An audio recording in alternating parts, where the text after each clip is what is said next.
Entonces, la lectura complementaria que tenemos para la sesión de hoy tiene que ver con este libro de Husserl, Meditaciones Cartesianas.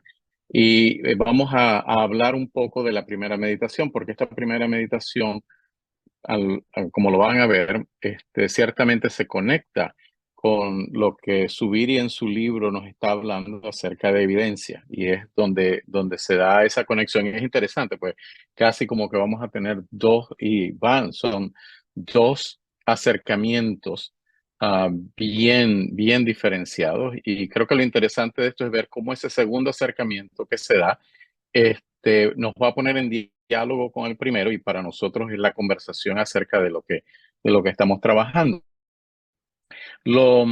Algo interesante, y yo no sé si algunos de ustedes lo han estado viendo, pero yo he estado leyendo más y más cómo Husserl, de hecho, hay gente que trabaja la filosofía de la mente en la Escuela de Filosofía de la Mente, están regresando a Husserl, están leyéndolo. Me parece muy pertinente, de hecho, el hecho de que nosotros regresemos a Husserl, o por lo menos lo leamos, y porque hay notas, hay ciertos elementos que definitivamente pareciera que están llamando la atención. Como les decía, especialmente en la Escuela de Filosofía de la Mente, pero yo también lo estoy viendo mucho en la manera como la tecnología se está aplicando y los conceptos que se están manejando en los desarrollos de nuevas maneras de ver, de entender o de ver la realidad a través de objetos tecnológicos, entre comillas, lo que yo con Víctor diría más las realidades digitales. Son eso, vamos a estar seguros que estoy haciendo esto bien. Lo primero, un poco para introducción, es que Edmund Husserl, este, lo citamos en el periodo del siglo de 1859 a 1938, fue un filósofo alemán y se le considera el padre, el fundador de la fenomenología. Obviamente muchas conversaciones alrededor de eso, pero tradicionalmente se dice. Y esto es una corriente filosófica que busca describir las estructuras esenciales de la experiencia tal como se presenta a la conciencia. Eso ya inmediatamente empezamos a ver que Zubiri y Husserl probablemente, y como él mismo lo dice en el capítulo, es la idea falsa, la sección esa en ese capítulo 6. Tiene como profesor, es profesor en Göttingen, en Friburgo, y discípulo de Brentano. Un poco referencia en términos de cuál es su. Y ciertamente a través de su fenomenología, de sus escritos, o de lo que se conoce como la fenomenología trascendental, Husserl ha influido profundamente en la filosofía del siglo XX, impactando pensadores como Heidegger, como Sartre, como Maurice Merleau-Ponty. um, y, y en ese contexto es que vamos a trabajar, o sea, entendiendo un poco de quién es él. Vamos a trabajar. En su obra tiene muchísimos. Algunos dicen que las más influyentes está la Investigaciones Lógicas de 1900, donde Husserl plantea la necesidad de una ciencia rigurosa de la experiencia que describiera cómo los objetos del mundo se constituyen en la conciencia. Espero que en la medida en que voy presentando lo que esta primera meditación nos da, vayamos pensando en términos de lo que José nos estaba mencionando en ese capítulo 6, porque ahí es donde vamos a ver las diferencias y las dificultades, y obviamente para el diálogo posterior.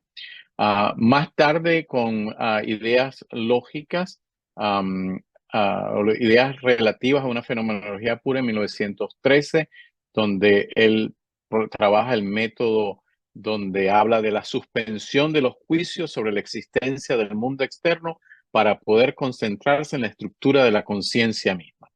Ya empieza a entrar en esas conversaciones acerca de podemos suspenderlo, cómo lo hacemos, cómo podemos, de hecho, trabajar la conciencia y la realidad, o lo que él va a denominar en ese momento las estructuras de realidad. Posteriormente, Meditaciones Cartesianas, la cual es una obra fundamental en el desarrollo de la fenomenología tradicional, publicada en 1931, y a la cual nosotros es donde vamos a estar vamos a estar conversando. Voy a tratar de hacer un resumen, explicar algunas de las ideas que hay allí y que yo espero que servirán como elementos para el diálogo posterior. Meditaciones cartesianas se basa en una obra que está basada en 5 conferencias que dio Husserl en París en 1929. Él lo dio en la Société Française de Filosofía, la Sociedad Francesa de Filosofía, y es el texto donde Husserl toma el punto de partida, en este texto, él toma como punto de partida a René Descartes y sus meditaciones metafísicas. Pero en su estudio, él trata de llevarlas más allá. Él dice, bueno, él se queda, Descartes definitivamente se queda corto y tenemos que ir más allá. Y es donde él va desarrollando este método fenomenológico. Es interesante, algunos mencionan que en esa conferencia estaba Gabriel Marcel, estaba Levinas e incluso Ponty, Merleau-Ponty. Vemos, por tanto, como su pensamiento en ese momento de la historia va dando fruto y se va a ver en otras escuelas.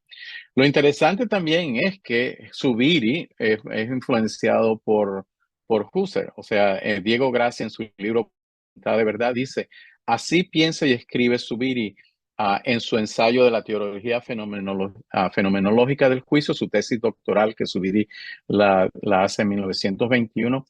Él dice, ahora entendemos bien por qué ha dicho una y otra vez, esto refiriéndose a Zubiri, que Husserl abrió un campo propio al filosofar en cuanto tal y que a él se debe la positiva creación de un ambiente donde poder filosofar libremente. Y recordemos que en este periodo es el periodo donde Zubiri está formándose, de hecho algunos lo consideran el periodo fenomenológico en las 3 etapas que Diego Gracia representa en términos de Zubiri, probablemente muchos de ustedes sabrán mucho más que yo de esto. Pero ciertamente se ve cómo el pensamiento de este autor influye en Zubiri al punto de escribir su tesis doctoral, a la cual la presenta en Madrid, en la Universidad Central, creo que es lo que es hoy la Complutense. Y, y por eso es importante, y de hecho el hecho de que él trabaje un poquitico una sección entre Descartes y Husserl en este capítulo 6 casi me lleva a mí a pensar que él tenía en mente esta obra. Y si notan las fechas, en 1921, cuando él está presentando, a Husserl todavía no ha fallecido. En 1938 es cuando él fallece. Y si si mi mente no me falla, recuerdo haber leído en algún momento en este libro que Gerardo, tú nos recomendaste de el silencio sonoro, La este, soledad sonora. la soledad sonora, donde habla de hecho que Husserl cuando estuvo en Alemania fue y atendió a algunas de las clases en el momento en que estaba trabajando o siendo estudiante con Heidegger. De alguna u otra manera, él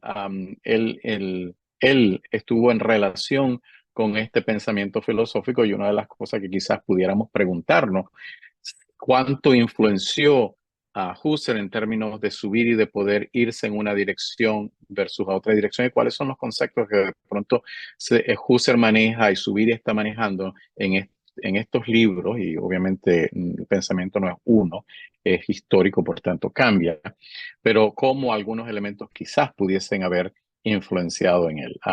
Me imagino que hay gente que ha escrito alrededor al respecto, de hecho, hay un libro pequeño que me llegó, no le he leído, me llegó hace poco, que se llama Paseo Filosófico en Madrid, Introducción a Husserl, y es un librito pequeño donde se utiliza ese encuentro, ese paseo que se da en Madrid, y en esa conversación Zubiri desarrolla lo que él piensa de Husserl. No lo he leído, no puedo decir cómo está el contenido, pero suena interesante al menos la propuesta ya de este autor.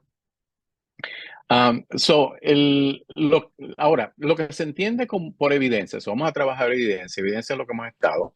Lo que se entiende por evidencia a menudo en la ciencia, y estoy refiriendo posiblemente más hoy en día que nada, es el resultado que se presta a ser empíricamente observable y por tanto es medido numéricamente por algunos instrumentos los cuales son capaces de cuantificar lo que se está observando o estudiando. Y esto es la vida diaria, al menos en donde yo me desempeño, donde yo trabajo en la universidad. Esto es lo que constantemente se hace, ¿ya? Y de hecho, todo lo que se conoce como um, inteligencia de procesos, inteligencia de business, están basados en esta manera de ver la evidencia. De manera que al pensar sobre el caso general de todas las ciencias, las mismas funcionan sobre la base de la búsqueda de evidencia que corrobore. Entonces aquí está la clave. Buscamos esa evidencia para corroborar o refutar, son una de las dos cosas, las afirmaciones sobre alguna situación dada. Y obviamente en el esquema que se da es, presentamos una hipótesis, tenemos una serie de información o data, data, y a través de esa evidencia conectamos esos dos mundos y va produciendo conocimiento. Este es el esquema que tradicionalmente hoy estamos usando y de hecho por ello mencionaba lo de la filosofía de la mente, que es una de las escuelas que está influenciando muchísimo en el desarrollo de las nuevas tecnologías, especialmente en el área de la inteligencia artificial, donde se utilizan mucho estos conceptos para poder desarrollar esos algoritmos. La evidencia es algo. Para Husserl, él en esta primera meditación hablará de desarrollar un camino fundamental e importante para establecer un principio metodológico y base para el conocimiento. Por eso mencionaba antes la manera como se ve hoy la ciencia, cómo se está trabajando, cómo se ha visto desde hace mucho tiempo. Y él dirá en esta primera sesión, él dirá o tratará de un principio metodológico que lo llevará hacia el camino hacia el ego trascendental, que es de hecho el título de esta primera meditación. Y él nos dirá, la idea directriz de nuestras meditaciones será como para Descartes, y nuevamente él utiliza Descartes porque es el autor que está trabajando, criticando y pasando, la de una ciencia que hay que fundamentar con radical autenticidad y en última instancia la de una ciencia universal. Y entonces, al tratar de establecer una ciencia de lo que abarque todo, debemos dejar fuera de juego todas las convicciones aceptadas, esto es Husserl, que no cumplen con el criterio de indudabilidad. O sea, y la duda aquí será uno de los factores que él trabajará para poder hablar de una de las evidencias posteriormente. Esto incluye sorprendentemente la presunción de que cualquier ciencia fundamental y omniprensiva es incluso realizable. Es lo que él va a estar trabajando en esta primera parte. Continúa él diciendo, tenemos una idea, aunque en esa forma hipotética y en una generalidad indeterminada, fluida y por ende también tenemos la idea de una filosofía. Entonces él va a utilizar la ciencia y él va de hecho a trabajar el hecho de la filosofía como ciencia y que no es muy típico de que de hecho de que algunos filósofos vayan a hacer la relación esta entre ciencia y filosofía. Y entonces va a hablar de la idea de una filosofía como idea que no sabemos si y cómo se ha de realizar. Entonces está cuestionándose eso. En este último punto que menciono, el criterio de indivitabilidad, según Husserl, es donde Descartes se extravía, donde se pierde la brújula, de acuerdo a él, ya que él propuso que tal ciencia fundamentada debería modelarse en la geometría y las matemáticas. Y de hecho, Husserl creo que es su primer libro que él habla de la filosofía de la matemática, de la geometría, y es donde él empieza a entrar a trabajar que aparentemente no, sino lo que se da es que se desanima, no consigue lograr nada y es donde empieza a meditar o empieza a pensar en su propuesta de la fenomenología trascendental. Entonces, dice Descartes, ¿cómo deberíamos proceder aunque no podemos afirmar lo que tal ciencia haría? Se está hablando de una ciencia general. Hay una certeza que tenemos con la idea de tal posibilidad en su generalidad fluida, indeterminada. En otras palabras, tenemos la idea de la posibilidad de que exista tal ciencia de fundamento, y esta idea de la posibilidad será una luz en el pensamiento sobre la posibilidad misma y cómo puede ser realizada. Eso es lo que va a llevar a Husserl a tratar de investigar esa manera de poder ser realizada, cómo se puede dar de una manera, lo que se conocerá como la idea de la ciencia. Cada vez que Husserl utiliza el término de ciencia, y esto es un paréntesis que hago, no tenemos que limitar su significado a lo que normalmente podríamos pensar de ella, como la ciencia aquí, que se refiere simplemente a las investigaciones empíricas que implican una experimentación controlada y un análisis estadístico, como hoy día es utilizado en el tradicional método científico que todos los que hemos pasado por la escuela, pues es el método que nos dan desde el principio y nos adoctrinan con ello. Sino que Husserl usa el término de una manera que se relaciona en una forma más antigua, más amplia. En ese sentido, Husserl nos dirá que es un cuerpo de conocimientos que tiene muchas ramas, que puede tener muchas ramas, algunas de las cuales incluyen las ciencias naturales, la historia, la literatura, la filosofía. Por lo que busca aquí es una ciencia que abarque, eso es lo que está tratando de hacer. Ok, ¿qué método puede abarcar todo como ciencia, incluyendo en este caso la filosofía? Por lo que se busca aquí una ciencia que abarque y fundamente todas las ciencias, sin suponer que ninguna es modelo para el resto de ellos. Y aquí es interesante, eso no está diciendo esta es, sino que dice vamos a tratar de buscar algo que pueda abarcar a todas ellas. Y en particular, que la definición de evidencia o la afirmación de evidencias, en plural, anulen la afirmación de evidencia de otras ciencias. Entonces, él está tratando nuevamente de buscar este método, y es una metodología universal que pueda aplicarse a todas ellas. Esto es lo que Husserl va y comienza en esta primera meditación con esa de la idea de la ciencia. Por tanto, cuando se habla de la idea de la ciencia aquí, la idea no es simplemente un sinónimo de pensar o sostener alguna representación mental, sino que se refiere a un ideal de la ciencia con un objetivo y propósito.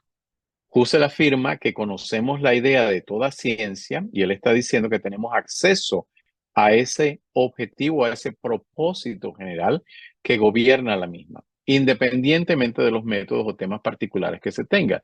Y pongo la cita de él: en el sentido de toda nuestra consideración involucra el hecho de que no son la misma cosa las ciencias en cuanto hecho de la cultura que las ciencias en el sentido verdadero y auténtico, o bien que las primeras, más allá de su facticidad, llevan en sí una pretensión cuyo cumplimiento precisamente no se testimonia como ya logrado en la mera efectividad. En esa pretensión justamente yace la ciencia en cuanto a idea, en cuanto a la idea de una auténtica ciencia.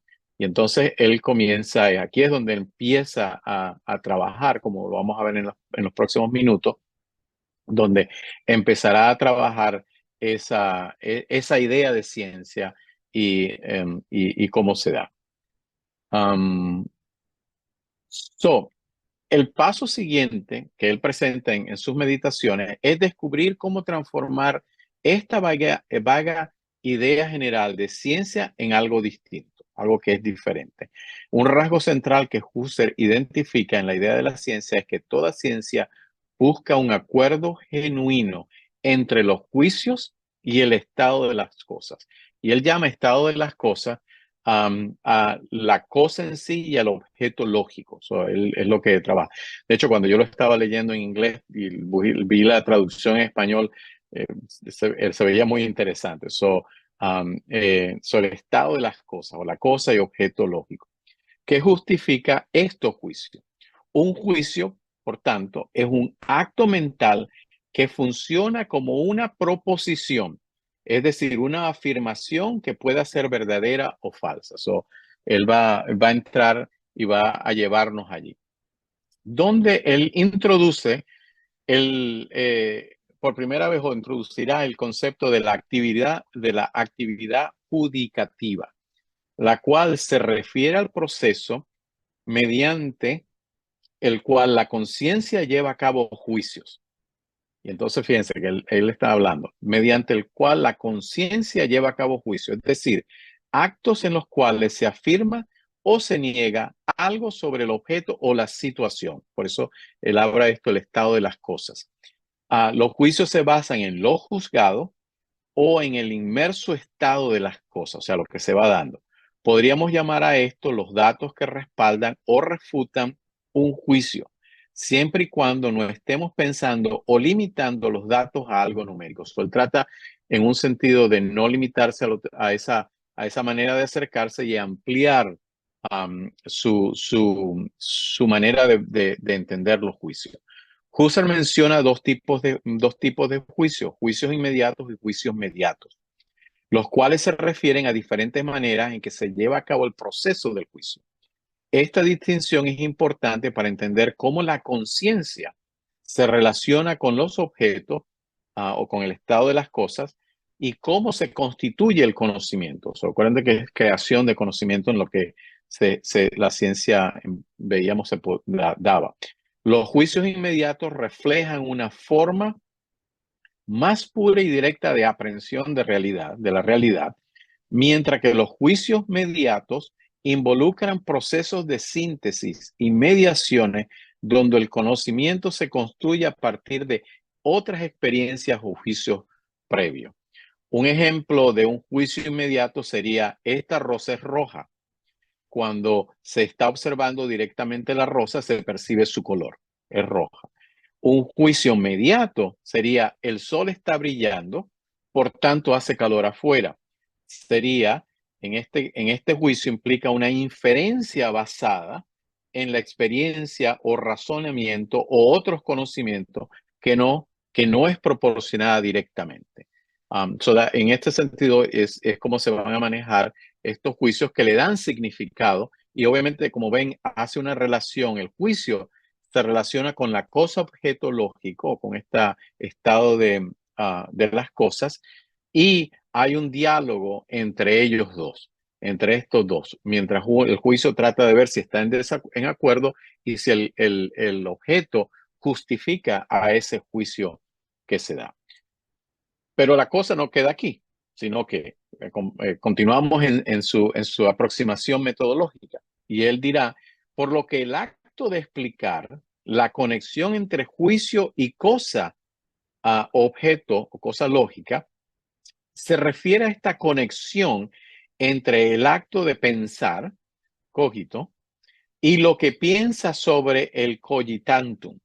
Y entonces ahí van a representar estos dos elementos, mientras el juicio se da por un lado y la cosa. Y esta connotación es una manera como la concepción de la subjetividad trascendental de Husserl va a distinguirse de lo que Descartes plantea, que no se limita a uno u otro polo, es decir, al ego cogito, sino que la subjetividad trascendental tiene que ver con el vínculo que existe entre ambos, entre esos dos, entre el pensamiento y la cosa sobre la que estamos pensando.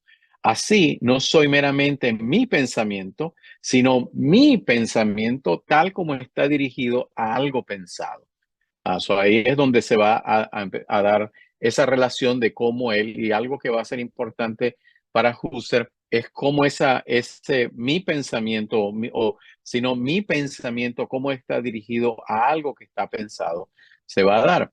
Y aquí es donde él va a hablar de la evidencia. Cuando percibo un acuerdo que armoniza, o la armonización entre el juicio y el correlato del mismo juicio o la cosa objeto lógico, es donde la evidencia. Según Husserl, la evidencia es lo cito a él, en un sentido extremadamente amplio, una experiencia de algo, una visión mental de algo en sí mismo.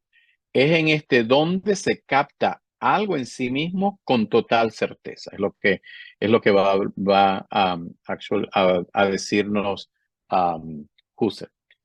Ah, por tanto, cuando hablamos de evidencias, vamos a hablar de distintos tipos de evidencia que Husserl va a estar manejando.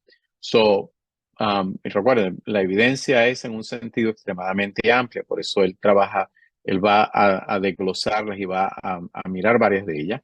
Y es una experiencia de algo, en este caso, el estado de las cosas. Y es una visión mental, porque es la manera como él se aproxima a eso, de algo en sí mismo. Él va a buscar esa experiencia allí.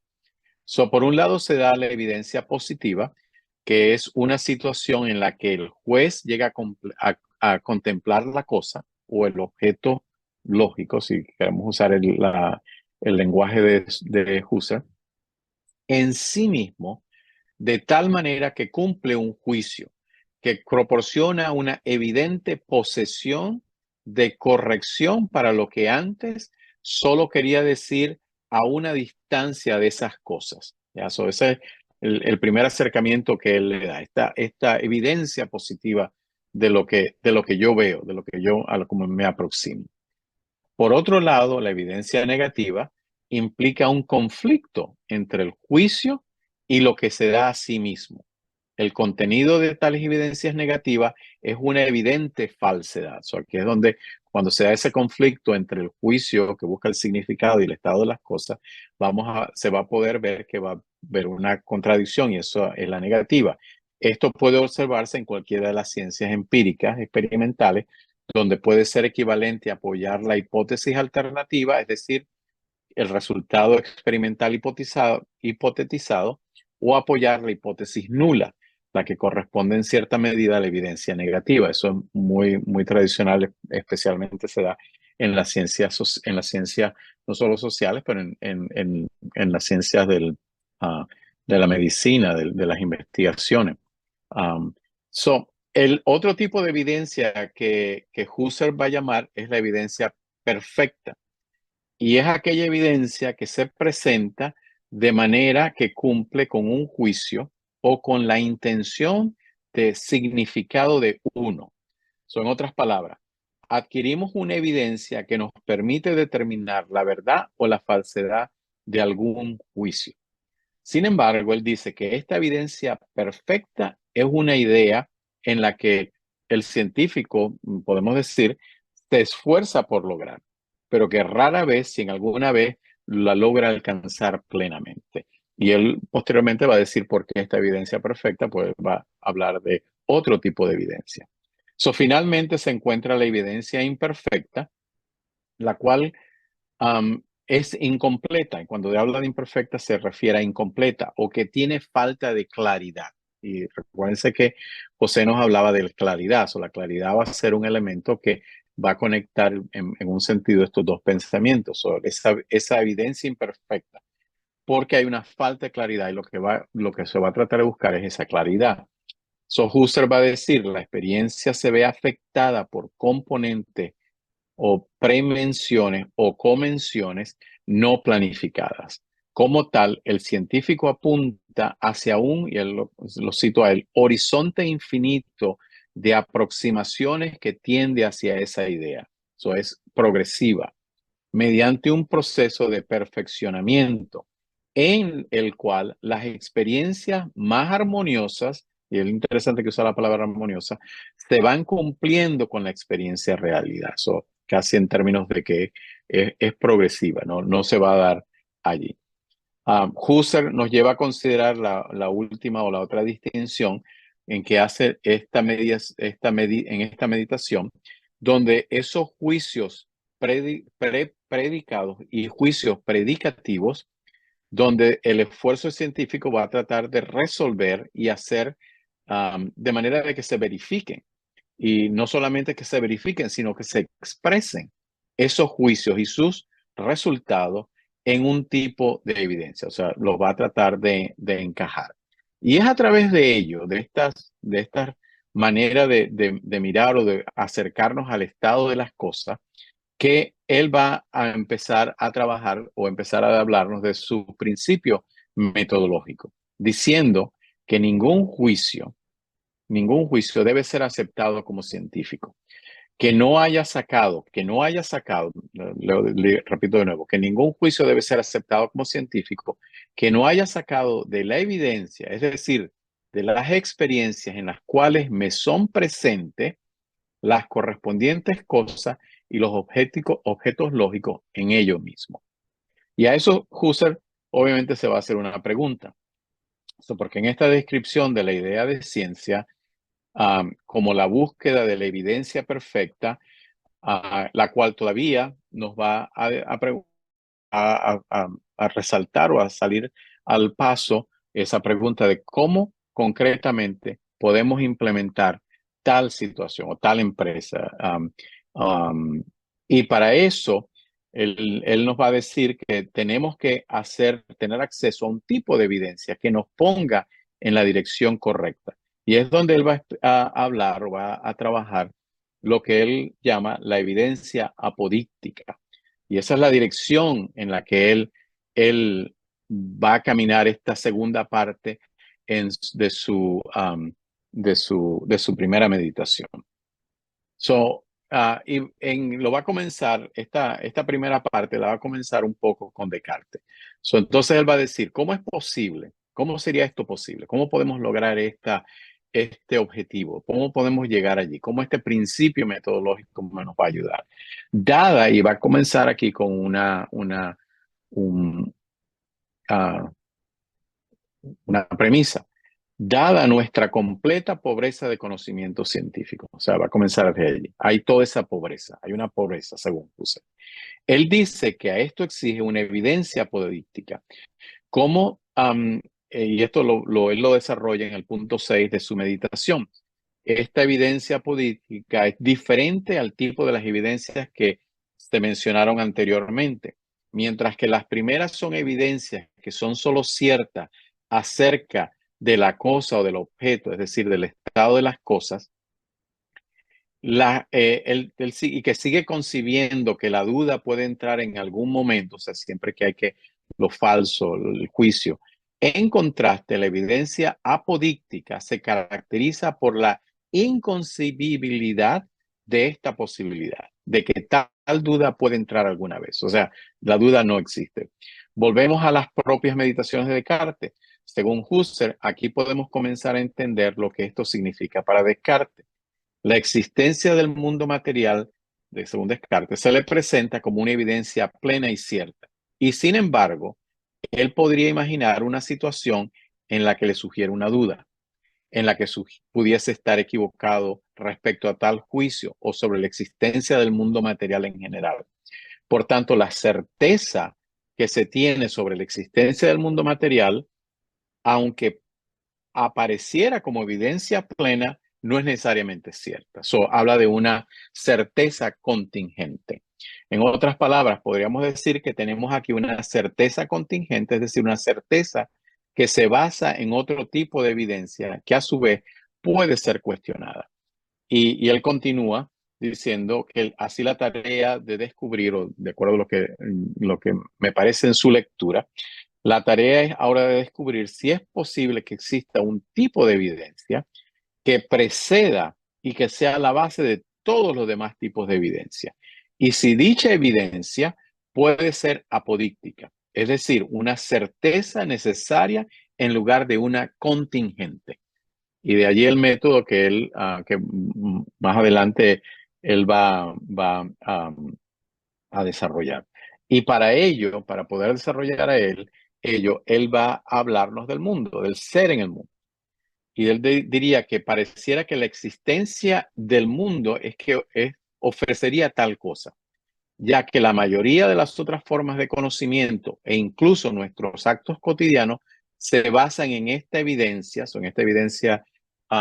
que es dudable, que se puede dudar. Sin embargo, Husserl argumenta que la afirmación de que el mundo existe no es apodíctica, ni proporciona un tipo de evidencia absolutamente primaria. No es apodíctica porque la evidencia de la existencia del mundo se basa en la experiencia sensorial, que a su vez está sujeta a la potencialidad de la duda. Ya podemos mirar cómo Husserl va tomando un camino y como en lo que José estaba expresándonos de su vida y la manera como él mira evidencia, cómo vemos una oposición o una manera completamente de ver la realidad en este caso. ¿ya? Al igual que nuestros sentidos, continúa en la idea de Husserl, pueden ser engañados por ilusiones acerca de cosas particulares dentro del mundo, así también la totalidad de las cosas que forman ese mundo pueden ser una ilusión. Y un ejemplo que me venía a la mente podía ser de que si yo entro a mi casa y veo a mi perro, es que un perro pequeño, y lo veo acostado y está en cierta posición, yo puedo decir, oh, mi perro está durmiendo. Pero resulta que mi hijo, que tiene otro perro y que es muy similar a ese perro, él estaba en la casa y dejó al perrito. Y el perrito era el que estaba durmiendo. Aun cuando mi realidad, aun cuando mi acercamiento, aun cuando yo veo ese mundo, puede decir, oh, este es mi perrito, pues ciertamente no lo era el perrito de otro, porque me engañó, había un engaño. Ese mundo puede ser una ilusión. Tal vez el mundo que experimento sea solo un sueño y remonta o puede parecerle esa posibilidad, pues sigue siendo una posibilidad suficiente como para negar, dice Husserl, la apodicidad como tal. Por lo que no podemos confiar en nuestra ingenua aceptación del mundo como base para establecer una evidencia apodíctica. El ejemplo que les ponía del perro. Y de hecho, es cierto. Mi hijo y yo tenemos, en nuestra casa tenemos perros muy similares que que pudiéramos confundir. Entonces él dice, bueno, ¿cómo podemos acercarnos allí? Y en lugar del el mundo, o sea, el mundo es lo que Husserl llama simplemente ese fenómeno de validez. Tengo una cita en la parte de arriba, dice, el ser del mundo, fundado en la evidencia de la experiencia natural, ya no puede ser para nosotros un hecho comprensible de suyo, sino tan solo un fenómeno de validez. Ahora nos preguntaremos si la existencia del mundo no puede ser en cierta base o puede ser como base la absoluta para todos nuestros juicios. Entonces, hay algo que preceda y sea la base de la existencia del mundo y a la cual o a la vez pueda ser apodíctico. Y aquí es donde nos encontramos nuevamente al Husserl, siguiendo el pensamiento de Descartes y llegando al ego cogito o a la subjetividad trascendental o la estructura fundamental de la conciencia que constituye la base de toda experiencia y conocimiento. Eso es donde él, y que creo que José mencionaba en su primera presentación, donde Husserl critica eso, porque dice, bueno, la base es la conciencia, es la base de toda esa experiencia y del conocimiento, ¿ya? Entonces tenemos el fenómeno del mundo, por un lado, que Husserl lo va a decir, y el ser del mundo. ¿Cómo eso se relaciona? Aquí es donde va a entrar el ego, esa subjetividad, y él va a relacionarse en todo caso con el ser del mundo y el fenómeno del mundo como dos realidades diferentes. Así el fenómeno del mundo contiene la sutil distinción entre asumir la existencia de algo y experimentar un fenómeno de ser, lo cual es crucial para entender la reducción fenomenológica, que es un término que Husserl va a introducir en la fenomenología y que es parte de la metodología de la fenomenología trascendental.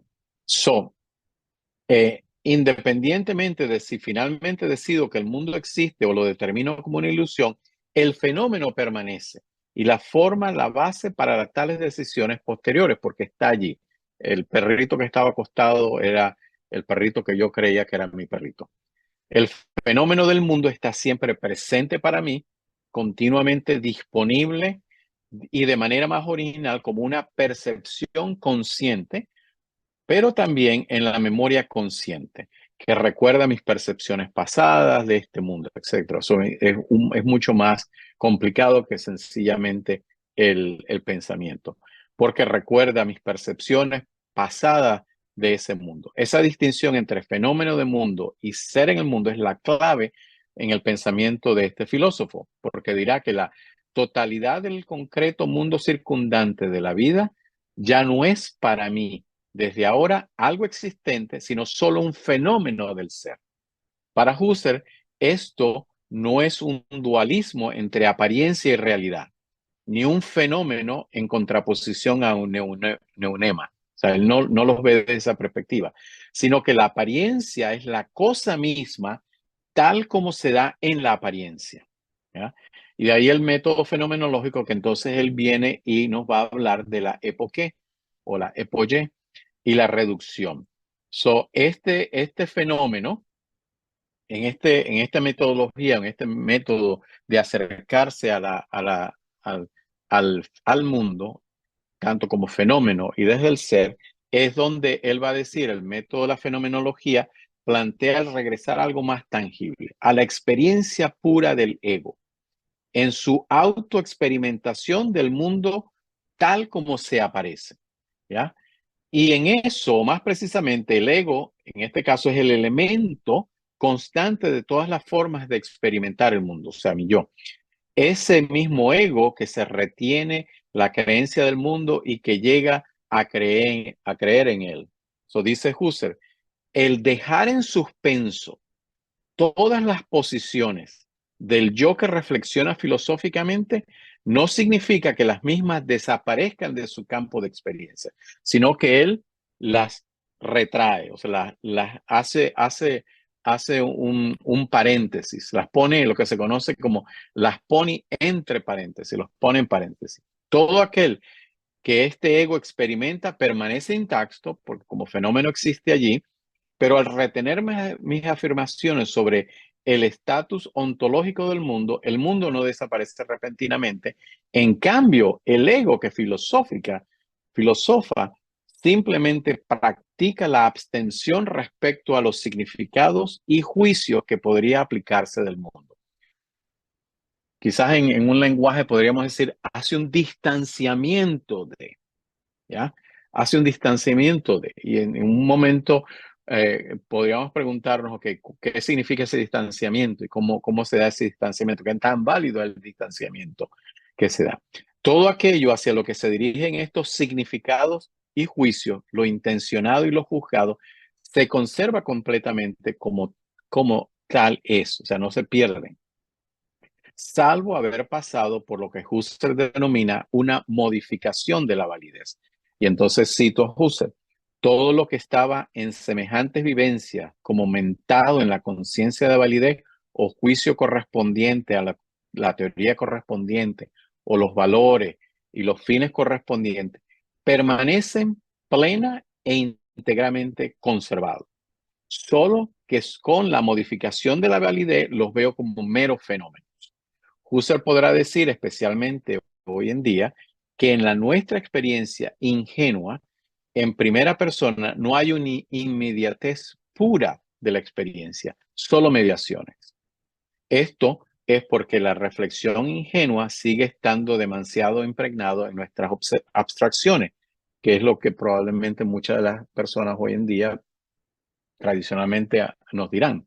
Estas palabras nos relacionamos con el mundo principalmente a través de conceptos abstractos, en lugar de las cosas mismas. Eso yo lo veo diariamente cuando estoy trabajando y tratando de desarrollar algoritmos que traten, algoritmos digitales que traten de captar la realidad, porque el principio que se utilizará son conceptos abstractos, en lugar de usar las cosas mismas. Y por esto, algo como la experiencia común está fundamentalmente abstraída de la realidad en lugar de estar más cerca de ella.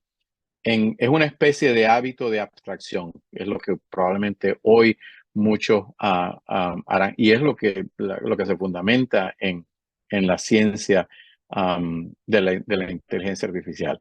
De allí que el método que fue desarrollado por Husserl y que estaba destinado a llevar a cabo esta modificación y esta aceptación nos conduce a la certeza fundamental de un ego. Y ese ego es el que él llamó epoqué y la reducción, esa reducción. Estos dos conceptos no representan, se representan dos pasos distintos, aunque son inseparables, para poder llegar a lo que él va a denominar el ego fenomenológico. So Husserl describe que este universal poner, y lo cito a él, este universal poner fuera de validez, inhibir, poner fuera de juego todas las tomas de posición con respecto al mundo objetivo ya dado y ante todas las tomas de posición respecto del ser, las concernientes a la apariencia, al ser posible, a lo conjetural, a lo probable, a la semejanza, o también, como se acostumbra a decir, a esta epoqué fenomenológica opuesta entre paréntesis del mundo objetivo. Termino aquí la cita de él. Así, la época es necesaria de manera de despojar estas capas de abstracción al poner entre paréntesis todo lo que no pueda ser remitido a algo experimentador. Ahora bien, el método fenomenológico no busca solo suspender juicios sobre el mundo, sino que también requiere una guía hacia lo que firme indudablemente, lo cual se entiende por la reducción y finalmente la subjetividad trascendental.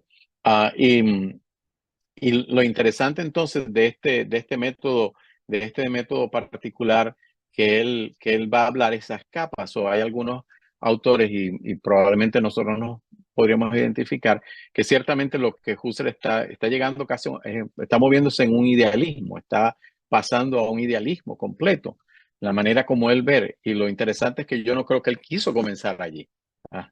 Me pareciera que en sus reflexiones, especialmente hablar del mundo y de experimentarlo y de todo, yo no estoy seguro si esa era su intención, pero finalmente al manejar la forma, disculpen, creo que moví hacia atrás él está él está planteando un idealismo completo. Husserl, de manera que en este caso, él va a llamar a la subjetividad trascendental, y recuerden que ese es en su método, a lo que implica la vida consciente pura de uno, que entrega todo lo que es experimentado y aceptado por mí en la forma en que lo experimento, ya sea percibido, recordado, valorado, deseado. El término trascendental, y nuevamente estoy citándolo a él, se aplica aquí porque se considera que este dominio de la subjetividad precede lógicamente y no depende de lo que experimenta. Por tal razón, el método fenomenológico fundamental se describe como la epoqué trascendental, la reducción fenomenológica trascendental, la que obviamente Husserl describe en este texto que estamos viendo. Este es el método de él. En este método, ya para terminar, en este método de Husserl, uh, yo traigo un poco lo que José comenzó en su exposición, porque ¿qué es lo que Zubiri nos va a decir al respecto? Ya en el capítulo 6 él le dedica una página y media aproximadamente a hablar de esto. Zubiri nos dirá al hablar de evidencia que al hablar del problema, que él ve en Husserl. O sea, según la lectura como que José mencionaba, obviamente Husserl nos va a decir que todo lo evidente tiene un momento que pudiéramos llamar de plenitud, según la cual lo que inteligimos de una cosa está a plena vista en ella. Y el Husserl ha emprendido, obviamente lo que sugiere es que la esencia de la evidencia consiste en la plenitud, es lo que Zubiri está sugiriendo. Y la plenitud es para Husserl impresión, o impresión, sorry, de una intención vacía por una visión plenaria. Cuando esto acontece, nos dirá Husserl que la intención es evidente, lo que para Zubiri sería completamente insostenible. Continúa Zubiri apuntando que Husserl ha emprendido el camino desde la claridad hacia la cosa, cuando lo que hay que emprender es el camino de la cosa hacia la claridad. Y obviamente, como les mencionaba anteriormente, si Husserl se ve como idealista y es la conciencia lo importante, las vías van a ser serán diferentes. Él continuará diciendo, en este caso Zubiri, que el principio de todos los principios no es una impresión intuitiva, sino algo más radical. Es la exigencia real de impresión. Ni la claridad, ni la plenitud, ni la plena claridad son la esencia de la evidencia. En la evidencia hay plena claridad, pero es como expansión presencial de esa exigencia de la realidad. Y estoy citando a Zubiri. Lo específico de la evidencia no es la plena claridad, sino la fuerza de visión. Una evidencia es una visión fuerte, esto es una visión exigida, porque la evidencia constitutiva es siempre y solo resultado de una evidenciación constituyente, que es lo que Zubiri nos cita en su texto. Lo importante de notar es que Husserl se mueve siempre en el plano de la conciencia.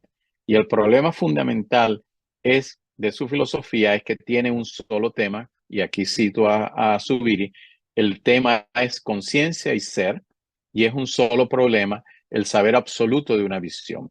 Y lo que yo diría que de apreciación y evidencia, de acuerdo a lo que sugiere y no sugiere, es donde la conversación se debería dar para nosotros y para trabajar eso, que él lo hace en este sexto capítulo un poco en la última sesión. Pero es importante, creo, de continuar esa conversación acerca de evidencia y aprehensión, porque es un tópico, es un tema que ciertamente es prevalente mucho más en las reflexiones que hoy se dan. Y con esto termino. Muchas gracias. Déjenme